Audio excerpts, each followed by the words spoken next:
Welcome to The Real Deal with Jason Silverman, the podcast dedicated to helping you build the business of your dreams and live the life you always hoped for, with valuable and fun tips and info to make your life easier and more fun. And now, here's your host, a man who sprinkles metal shavings on his breakfast cereal just for fun, Jason Silverman.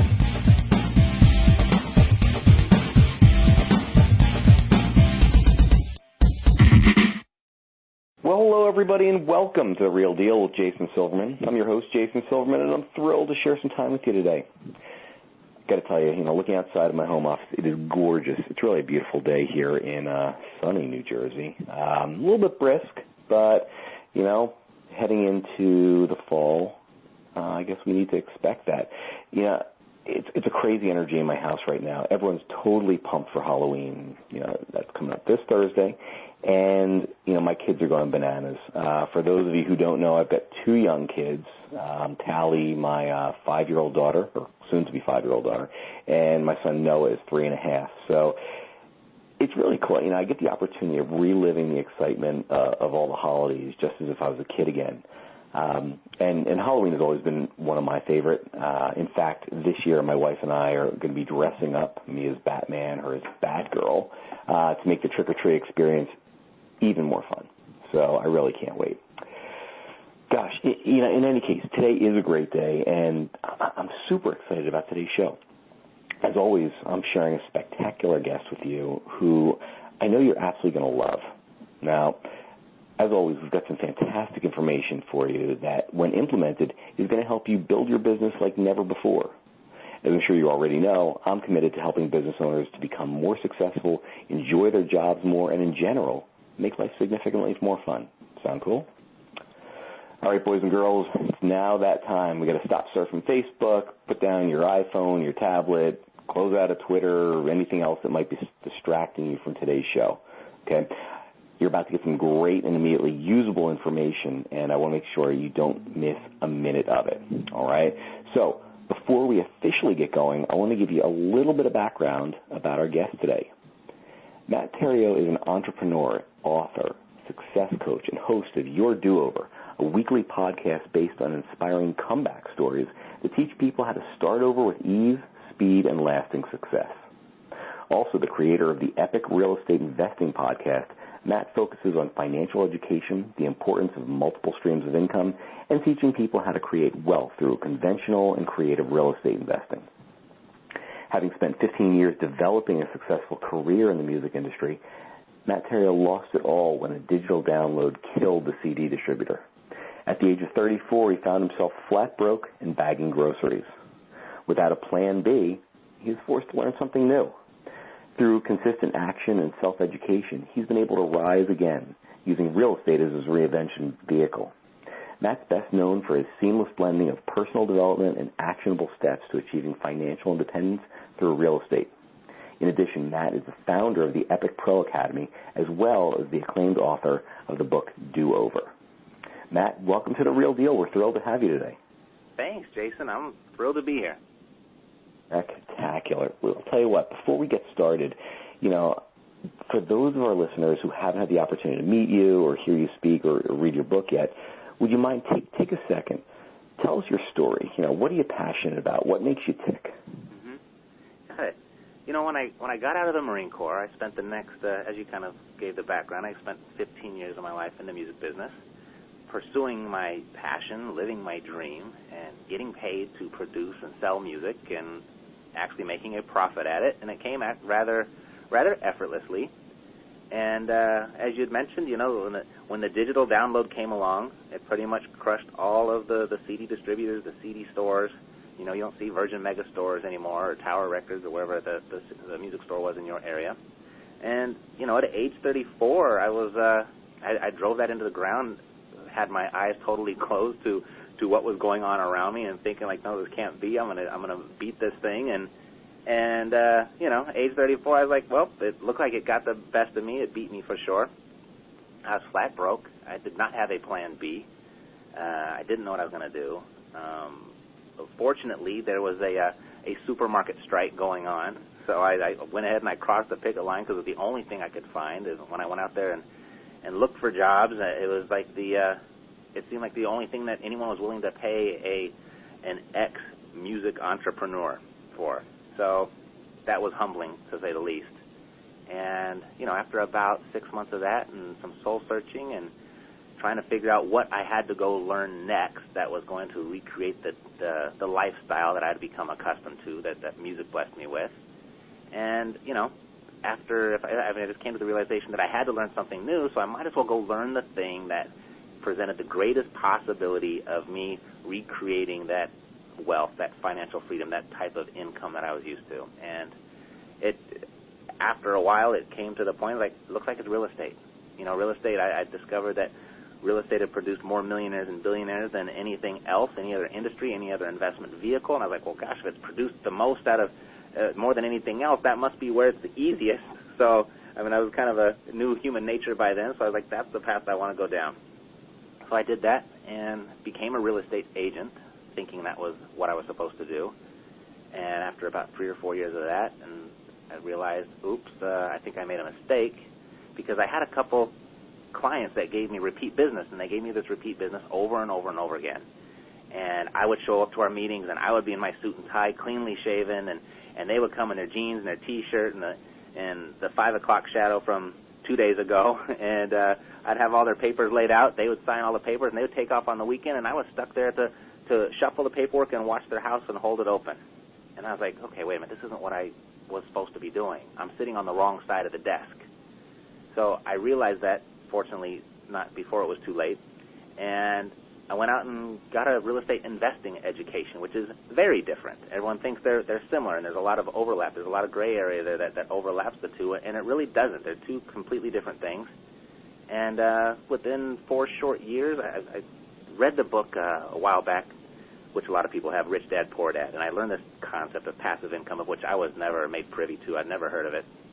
But he defined wealth in a new way, is that if you could get your passive income to exceed your expenses, then you could essentially be considered wealthy, because you might not have a lot of money in the bank, but everything is covered every single month. It starts over at the first of every month. So that was a new concept. So I started buying rental property and squished down my expenses as far as I could get those, and boosted that cash flow up until the point where that passive income did surpass my expenses.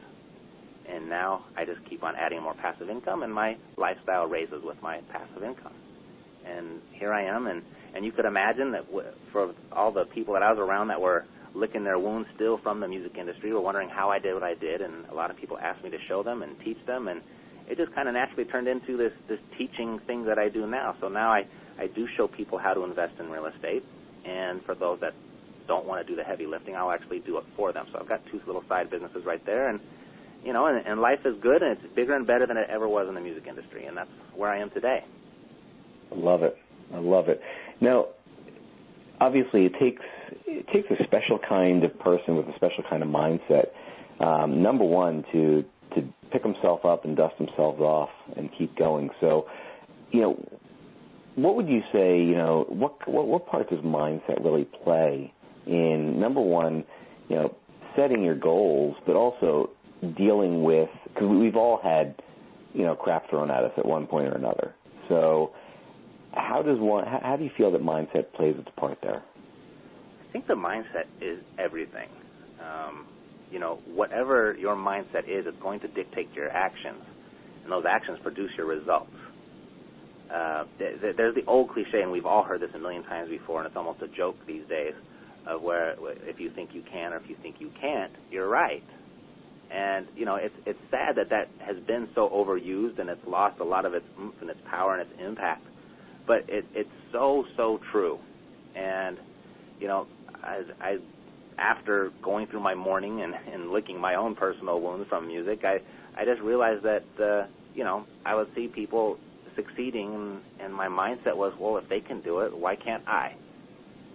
And instead of the mindset of, well, gosh, I could never do what they do, which is what I've come across so often, is people have such low confidence in it for themselves. So that mindset is really key. And when it came to my finances, I think that was where the mindset really made the most impact. And that is the mindset of, you can go out and work for money, which is what I had previously done in the music business. I was just about making money. Or a separate mindset could be, let's make streams of money, or cash flow, cash versus cash flow. And that mindset right there, just that subtle little distinction, will absolutely dictate a very different day for you as you get up and you go to work every day. And so, yeah, the mindset is key because it's going to dictate the actions that you take. You know, I like that. And since, you know, a lot of my listeners and a lot of my mastermind group members, my coaching clients are members of the after-school activity world, and I think your piece on mindset is so important. You know, anytime we speak at a conference or I'm out there, you know, I get questions from folks. Well, you know, there's so many people really knocking it out of the park. I'm not doing it, and it's always amazing to me that it's always the negative ones that are having the negative results. So obviously, you know, being able to look at it in this manner, I love the fact, hey, he's out there doing it. Why can't I? Right.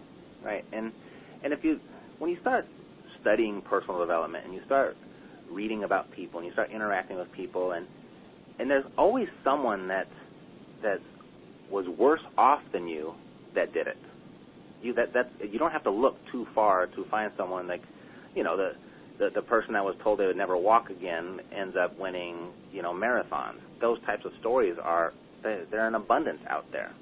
And you start looking at yourself like, well, gosh, I have my eyes work, my ears work, I got 2 arms, I got 2 legs, and stand upright, and I live in the greatest country in the world. I can breathe, I can count money. Like, why can't I do that? And that was my mindset. I just got really in touch and grateful for what I already had, and realized that I had so much more than what people had that have totally dwarfed my accomplishments when they got started. I mean, you look at someone like Oprah Winfrey. I mean, she's the poster child for that. I mean, she just came out of straight squalor, and to be basically I guess she's probably the richest woman in the world, or certainly among the top. Absolutely. Mm-hmm. Absolutely. You know, I want to shift gears for a quick second because some of what I've heard you speak about in the past, which I think ties into this conversation, I've heard you talk about successful people moving at the speed of instruction. Would you mind do me a favor for those who haven't heard this term before? Tell me what you mean by that, and also why is it important? Got it. I love it.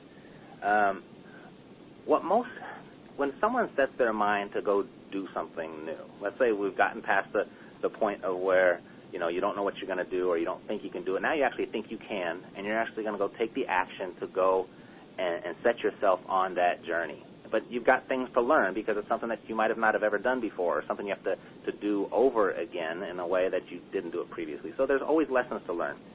And, you know, I'm trying to think of an example that would be applicable here. Say just starting a business. You know, if you're going to go start a business, the way that most people do it is they want to go learn everything. They want to get all of the answers before they ever take that first step. And it's kind of akin to, you know, if you're pulling out of your driveway in the morning and you're going to go on your way to work, but you're not going to leave your driveway until all of the stoplights turn green. And if you waited for that, for every situation to be just right, and you waited to take action until you knew everything, you would never, ever get there. And so I like to, once you get a lesson, it's going to lose its impact, or it has a lot less impact unless you take action on it right there. And what I've found is, you know, if you're going to start the business, you need the business plan. Let's just say that's the first step. You went to a class and someone told you need a business plan. And you're like, okay, I'm going to go create a business plan, but I don't know where I'm going to have the location. I don't know what I'm going to sell yet. I don't know, I don't know where I'm going to get the money to do this. What if no customers come in? Like all these other questions that are far beyond the business plan process. But what I've come to learn is if I just take that first step and start the process of writing the business plan, you learn so many other things from that experience that help shape your road, your journey. And it's what is the one thing I heard? Oh, you can't. Here's the other thing: is you can't steer a parked car. And I really like that analogy. That you got to get going, and that journey, you collect so much more information and experience, and you get these aha moments, you get these epiphanies in ways that you would never get them if you just sat there and read a book or listened to an audio program or went to a seminar and waited to get all the answers. So I've always tell my coaching clients, just trust me. Travel as far as you can see, and when you get there, you will see further. I love it. I absolutely love it. I want to dig a little bit deeper on something that we started on before, because I think that there must have been tactics and really a strategy that you implemented as far as going through your rise, in the music industry, and then your fall, and then to rise again now in the real estate world. What did you do? Are there any secrets that you would be able to share with somebody? Because again, I recently spoke to one of my mastermind members, 2 weeks ago, who had, a devastating hit. He's in Colorado, and he owns a martial arts academy, and wound up, it was decimated by the flooding, by the recent flooding out there. And, right now he's not in a good place. And, we've sat and we've had some conversations about, restructuring and getting his plan going. What kind of secrets would you share with somebody that you did? I think looking back, and I wasn't conscious of it at the time, or not as conscious of, I wasn't aware of the impact it would have had, but in hindsight I can see it was really the difference. And there were a couple things. There was one, I really got turned on to the concept through a Tony Robbins book, Awaken the Giant Within, of role models, of looking for people that have done what you want to do and doing the same thing that they did in the same way, and you're going to produce the same results. That made a lot of sense to me. I guess I just have a really logical mind. I was like, okay. So I identified people inside of in real estate and real estate investing, and people that were doing what I wanted to do. And once I identified them, my next goal was, how can I get close to them? How can I become a part of their life? How can I, if I can become of value to them, then they might actually reciprocate. I have that faith in human beings. So that was my whole philosophy. That was one. And the second thing was, I was very intentional about creating my environment, creating my network and my friends. And I didn't get rid of old friends, but I certainly strive to add new friends of like mind. And I think that's just so important. And I created this environment of where I had this peer pressure, but the opposite type of peer pressure that most people are. Peer pressure typically causes people, or they've known peer pressure to cause people to do things, the negative things, or things that they shouldn't be doing. But if you surround yourself with the like-minded people and people that are actually doing and people that are actually achieving, you'll find that peer pressure works the other way as well. So all of a sudden, you're the only person in the room that hasn't flipped a house yet. And you're the only person in the room without a rental property. And that type of pressure, it propels you forward just in the way hanging with the wrong crowd, say in high school, would cause you to smoke cigarettes.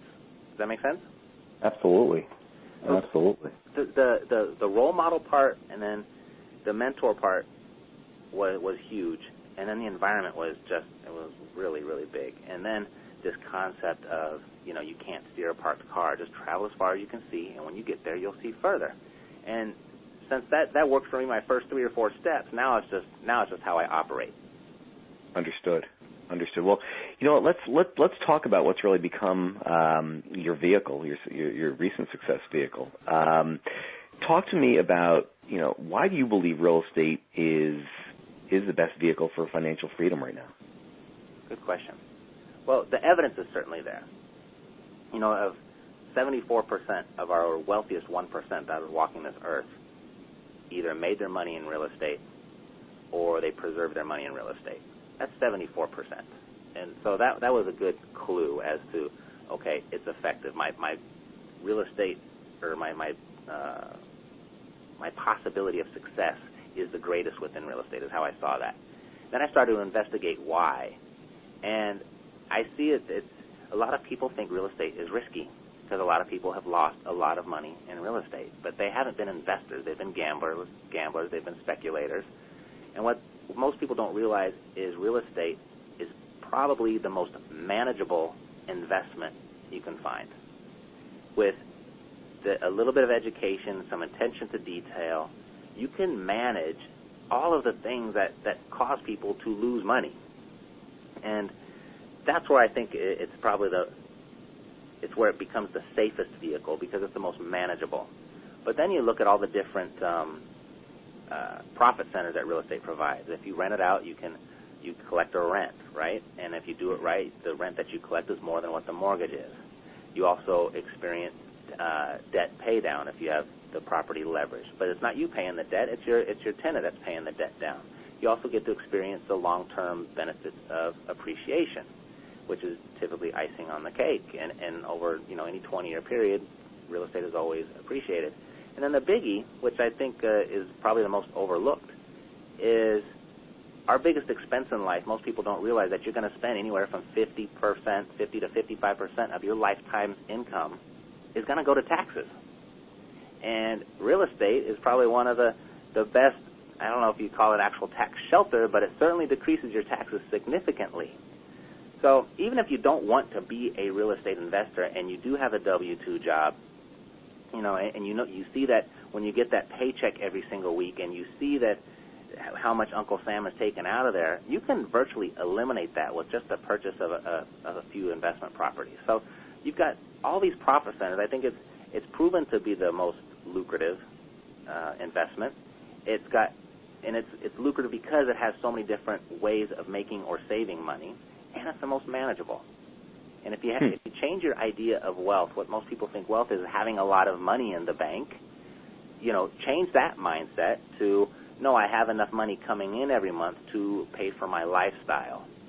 And if you change that road is a much quicker road to financial freedom, or even retirement, if you will, than it is to work really hard and save a bunch of money and live below your means, and hopefully you've done it right in 40 years, and then you have enough money to create residual income, when you could have created the residual income right from the beginning. Got it. So that's why I like real estate, And that actually makes a lot of sense. Mm-hmm. Tell me a little bit about your Epic Real Estate Academy, and obviously I'll put in the show notes where folks can find out more info. But personally, I'm really interested because obviously you're sharing some of the whys. Tell me a little bit about what it is. Awesome. Well, thanks for asking. When I got started investing in real estate, I was just coming out of the supermarket, and I had some decent years inside as a real estate agent, but I didn't have a whole lot of money, and I'd gone through a divorce. I had gone through my with a bankruptcy from my record label. My credit was shot, so I had no money and no credit, and I had to figure out how to do this. So by the time I was all done, I had come up with 12 different ways of how to invest in real estate using little to no money, none of my own money. And so I put together an academy that teaches those 12 ways of exactly how I did it, right from the beginning, if I was starting from a dead stop and I had to do it all over again, all the way up until you've hit the point where your passive income is exceeding your expenses. So I teach people how to do that. It's an online program. Wow. How long has that been going on? That's we're just hitting 2-year point. I put it up about 2 years ago, and I also, as an upgrade, I do provide coaching services to go along with that. And I've been having a ball. I've been building my own real estate portfolio. Still, I haven't stopped doing that, and I've also been able to help quite a few people build their own as well. I love it. I mean, again, this really sounds like a win-win. Obviously, you should be rewarded when you help others. So that's fantastic. Tell me this. I want to talk briefly about your book, your do-over book. So tell me this. Obviously you had your very own do-over, and it's pretty dramatic actually. So what kind of suggestions would you have about how somebody could actually get started in their own do-over or reinvention process? Sure. It's actually really simple, basic advice. And The first is you've got to make the decision to do it. And that's where a lot of people get stuck, is with indecision. You know, General Colin Powell, one of the greatest military leaders of our time, he had once said that, you know, indecision has cost the American people, American business, and the American government billions of dollars more than the wrong decision. And what that says is not making a decision is more expensive than making the wrong decision. It kind of goes back to my analogy of you can't steer a parked car. Because if you're going the wrong way, at least you can steer it and get back on track. And so that decision to get started is crucial. And the only way that you know that you've actually made the decision is when it's been backed by action. So that part was key for me. So, all right, so I got to start taking action. And part of that action, the initial action, was creating a plan. And once you've planned your work, all you got to do is just get up every single day and work the plan. And that plan comes from identifying a role model. Someone out there has absolutely done what you want to do. And there's nothing wrong with borrowing your inspiration from someone else's accomplishments and, you know, dictating a certain path or a similar path as theirs and putting it down on paper and seeing how it applies to you, and then just start going. And then it doesn't have to be you don't have to have the perfect plan. You don't have to have the right plan right away, but just get going. You know, it's not so much making the perfect plan that's going to produce the ideal result for you. It's really getting started on any plan, and the decisions after that is what's actually going to create the ideal situation for you. Understood and agreed. That's fantastic. Tell me this. How I'm always inspired by authors. What made you wake up one morning and say, I got to write this book? I think it's always been something that I've wanted to do. I think writing a book is on a lot of people's bucket lists, and it was on mine, and I envisioned it, say, writing that when I was 50, 60, 70 years old after I had joined the ranks of Donald Trump and Bill Gates is when I envisioned myself writing the book. But, you know, life threw me a curveball right there in the middle of life, and I was like, you know what, this is a good story. And thank God, by the grace of God, I've been able to pick myself up, and things did come back together for me, and I'm smarter and wiser for it, and I learned a whole lot. There's a whole lot of mistakes I made the first time around in the music business that I have not made intentionally in the real estate business, and I think there's some value to that. So I went ahead and I wrote it. Spectacular. That's absolutely spectacular. Well, that's again, it's inspirational to me to see somebody take, you know, what could be a negative and really turn it around into a positive. I was speaking with somebody last week, and he'd made the comment that, you know, regardless of the hand you're dealt, you always have the opportunity to shuffle the deck, and that certainly fits in here, and that's spectacular. Matt, tell me how folks can learn more about you, more about the book, and obviously more about the Epic Real Estate Academy. Sure. I do have 2 podcasts on iTunes. Your Do-Over, which is based around the contents of the book, and it's available on Amazon as well, Do-Over. And then I have a real estate investing podcast as well on iTunes, and you can get to know me there. You can get to I give out so much stuff there. It's the way a lot of people come and get to know me. And then if you actually want to take that a step further and become a member of the Epic Pro Academy, that's where you could find it at epicproacademy.com. epicproacademy.com. You know, those 12 strategies that I came up with of doing real estate with little to none of my own money, I actually give the first 2 away for free, and I believe that they're the easiest and the fastest ways. And that's right there on the homepage of epicproacademy.com. It's a whole and complete course. There's no additional purchase or anything like that required. It's totally free, no strings attached. So I invite anyone that's resonating with to go ahead and give that a shot.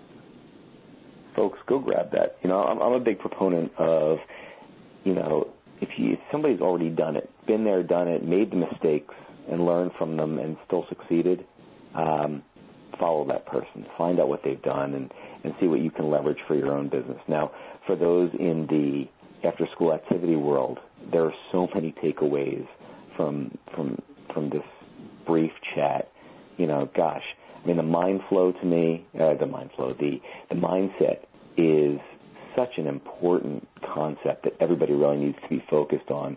But I think one of my favorite things that you talked about was, you can't steer a parked car. That really applies to everything. If we're ever having a day where people just want to bury their head in the sand like an ostrich, think about that comment. I think it's brilliant. Get in and do something. This has been spectacular. I really appreciate it. Matt, thank you so much for joining us today. These have been fantastic tips, and I really enjoyed the opportunity to catch up with you. Oh, you're so welcome, Jason. Thank you so much for having me. Well, folks, that's all the time we've got today. Thanks for tuning in to The Real Deal with Jason Silverman. For more information about private coaching or to see if you'd benefit from one of my mastermind groups, please visit www.jasonmsilverman.com, or you can email me directly at jason@jasonmsilverman.com. And I look forward to helping you to achieve the success you truly deserve. Until next time, let me leave you with this. Get out there and be the real deal. You've got it in you to be amazing. Take the information we've shared, implement it. Implement it regularly and powerfully, and you're sure to find the success you deserve. Folks, go get them. This has been Jason Silverman, and I hope you have a spectacular week. Take care, everyone. You've been listening to The Real Deal with Jason Silverman. To access the great resources mentioned in the show and for information on coaching and mastermind group opportunities with Jason, please visit jasonmsilverman.com.